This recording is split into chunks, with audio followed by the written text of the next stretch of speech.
Picture this, it's a chilly evening in suburban New Jersey. Barbara O'Neill sits down at her kitchen table, surrounded by notes and bills, staring at her dwindling bank balance. Just last week, she splurged on the latest tech gadget now barely used. How did she go from hopeful saver to money struggler? Now imagine turning that around even on a shoestring budget. But what if saving isn't about cutting everything out but playing smarter? The secret's waiting. Getting overwhelmed by debt or a thin paycheck? You're not alone, and Barbara's story shows us why starting right now, even with a little money, is the smartest move. Barbara once challenged herself to save just $20 in 1 week, no fancy plans, just setting aside loose change and skipping one coffee run. That tiny commitment felt manageable, but it quickly snowballed. Saving that $20 gave her the confidence boost she needed to tackle bigger goals. The lesson: no amount's too small to start. A little cash saved today beats a mountain promised tomorrow. Think of procrastination as a sneaky vacuum cleaner silently sucking dollars from your life. Each delay in budgeting or saving is like the vacuum running, collecting dust you don't see. Barbara calls it the silent wallet killer because it feeds off your hesitation, quietly amplifying stress and financial chaos. Once you flip the switch by acting, the vacuum stops and your money stays put. Here's the kicker: those baby steps Barbara took triggered what she calls a financial snowball effect. Saving a little, tracking spending, then cutting minor expenses made her feel empowered, not deprived. That shift kept her motivated, turning small wins into a habit that grew her net worth steadily. Surprise insight: saving isn't about sacrifice alone, it's about momentum and mindset.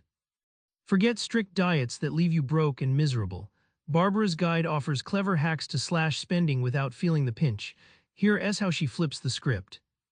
Barbara noticed a pattern: weekend shopping sprees meant buying things she didn't need just because they were on sale. She swapped spontaneous mall runs with a simple weekly meal plan and a strict grocery list. The result: her food budget dropped by 30% in just 1 month, and she never felt deprived. Planning turned impulsive spending into disciplined delight. Imagine your brain as a kid reaching for candy instantly. Ads are those candy jars shouting your name. Barbara teaches how delaying a purchase, saying wait 24 hours, is like telling that kid to hold on.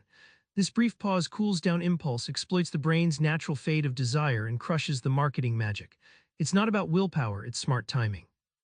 Barbara reimagines savings as a game with real rewards.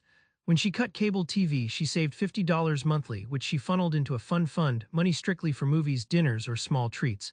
The surprising insight: framing saving as earning something enjoyable keeps you on track much better than just cutting costs. Debt sounds like a dirty word, but Barbara shows how, with a fresh approach, you can tame it, turning it from a burden into a tool for your financial comeback. Barbara explains that not all debt is created equal.